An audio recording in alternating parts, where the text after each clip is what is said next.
الحمدللہ، جو شخص قیام اللیل کے لیے بیدار ہو تو اس کے لیے یہ دعا پڑھنا سنت ہے۔ نبی کریم صلی اللہ علیہ وسلم یہ دعا پڑھا کرتے تھے، اللہم لک الحمد انت قیم السماوات والارض ومن فیہن ولک الحمد انت نور السماوات والارض ومن فیہن ولک الحمد انت ملک السماوات والارض ولک الحمد انت الحق ووعدک الحق ولقاؤک حق وقولک حق والجنت حق والنار حق والنبیون حق۔ اس دعا کا ترجمہ اس طرح ہے، اے اللہ تمام قسم کی تعریفیں تیرے ہی لیے ہیں، تو آسمانوں اور زمینوں کا اور جو کچھ آسمانوں اور زمینوں کے درمیان ہے سب کا سنبھالنے والا ہے۔ اے اللہ تمام قسم کی تعریفیں تیرے ہی لیے ہیں، تو آسمانوں اور زمینوں اور جو کچھ ان کے درمیان ہے سب کا نور ہے۔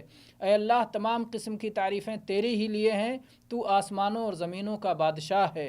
اے اللہ تمام قسم کی تعریفیں تیرے ہی لیے ہیں، تو برحق ہے، تیرا وعدہ برحق ہے، تجھ سے ملاقات برحق ہے، اور تیرا قول برحق ہے، اور جنت برحق ہے، اور جہنم برحق ہے، اور تمام انبیاء برحق ہیں۔ والحمدللہ رب العالمین، صلی اللہ علی نبینا وسلم۔